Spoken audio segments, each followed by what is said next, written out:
Assalamualaikum warahmatullahi wabarakatuh. Hello everyone, my name is Intan Pratiwi. I want to present to you about the paper that I made. This presentation about the death penalty in Indonesia. Presentation discuss are research methods, pros and cons of the death penalty in Indonesia, crimes that can be punished by death penalty, and death penalty in perspective human rights and 1940 and 1945 constitutions.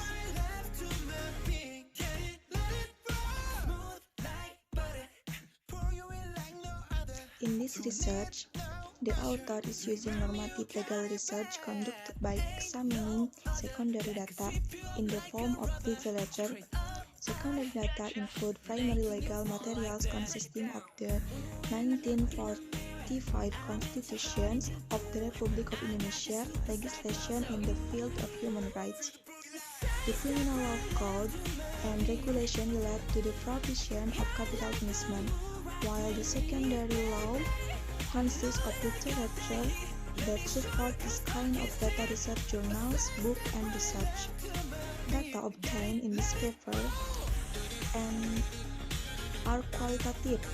In such, the analysis in this paper is qualitative data analysis with static approach, because things that will be examined are various laws that are focus of the problem. Furthermore, the data will be analyzed in the systematic, logical, and theoretical to generate answers of the problem study.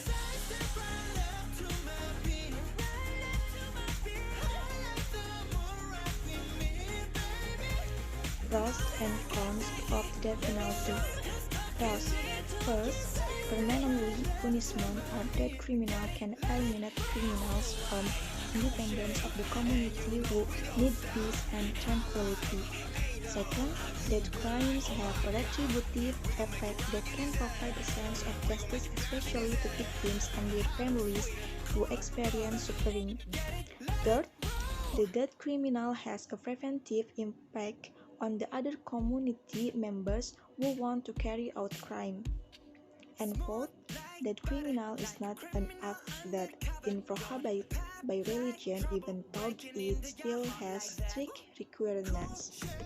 And cons statement are: first, human rights activists, for example, they protest to the implementation of the death penalty, which is considered contrary to human rights. Therefore, they demand the Indonesian government to remove the death penalty in Indonesia. And second argument, they claim the opposing stance based its argument on the human rights perspective, affirming that the capital punishment can be categorized as a form of savage and inhuman punishment and is in the contrary with the Constitution.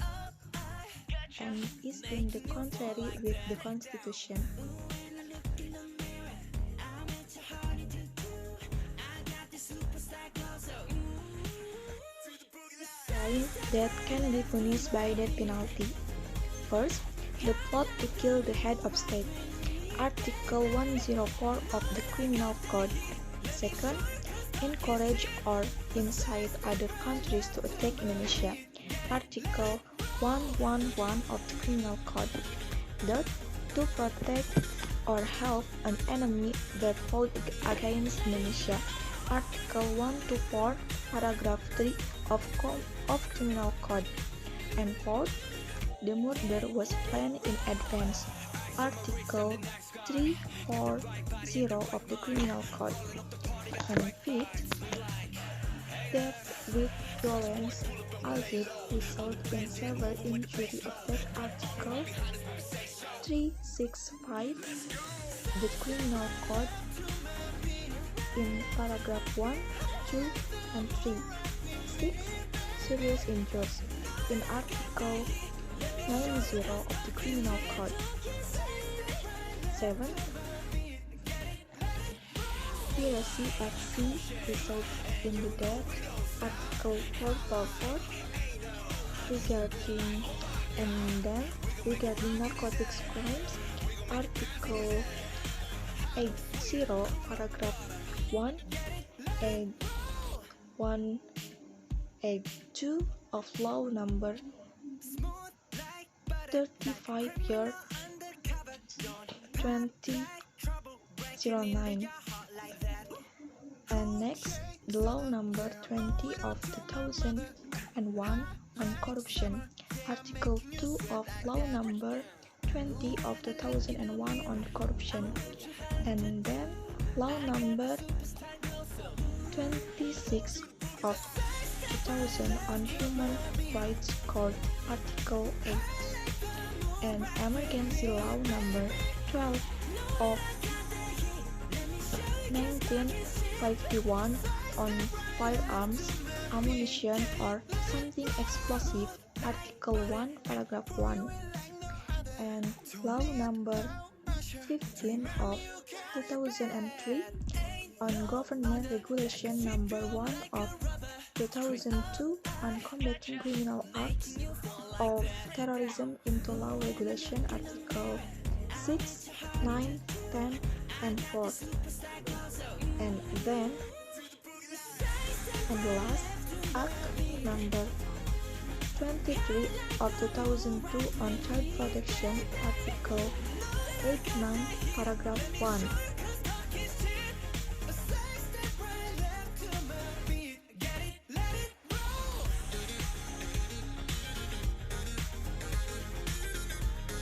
Penalty in Perspective Human Rights and the 1945 Constitution.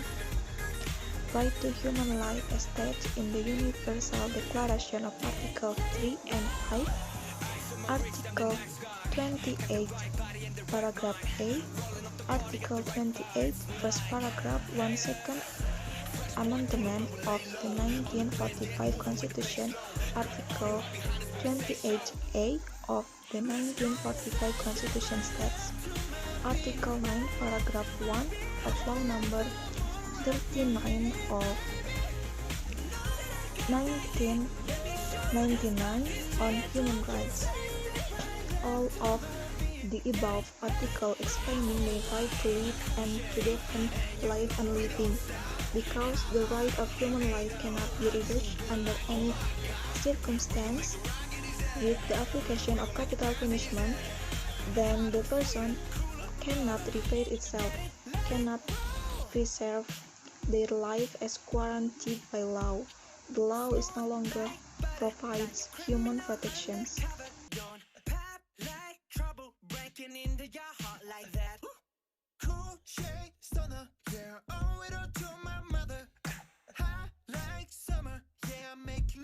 Conclusion. Indonesia is a state based on law, not based on power alone. This provision is stipulated in Article 1, Paragraph 3 of the 1945 Constitution. As a country that is based on the law, then any decision and policies made by the government should be based on applicable law. Among the laws that apply in Indonesia is a positive law set out in the criminal code as leg generalis or a common, and legislation as lex specialis. General and specific legal provision contain sanctions, capital, punishment to offenders. There are several types of crimes that can be sentenced to the death penalty.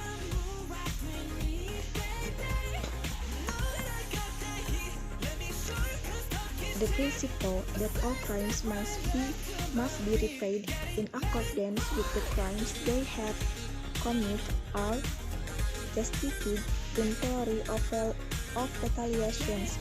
Retaliation means to be a deterrent effect for other actors. One of the deterrent effects of the death penalty is applied but the execution has not been able to calm a deterrent effect. Perpetrators are still flourishing. Here and there, the pros and cons of the death penalty is always popping up. Who agree with the death penalty say that the death penalty is the only way to apply justice to the victims. While refusing say the death penalty, in contrary to Article 4 of Law Number 39 of 1999 on Human Rights, which said the right to life. In addition, this is also contrary to Article 29A of the 1945 Constitution, which states that everyone has the right to live and to defend life and livelihood. Then it is also contrary to Article 28(1), paragraph 1 of the 1945 Constitution, which states the right to life, freedom from torture, freedom of thought and conscience, freedom of religion, freedom from enslavement, recognition as a person before the law, and the right not to be persecuted on the basis of retroactive laws or human rights that cannot be reduced under any circumstance. In view of law, it is not certain that offenders sentenced to death are guilty, because judges are human beings who are not infallible. Although basically, the judge demanded to uphold the values of truth and justice.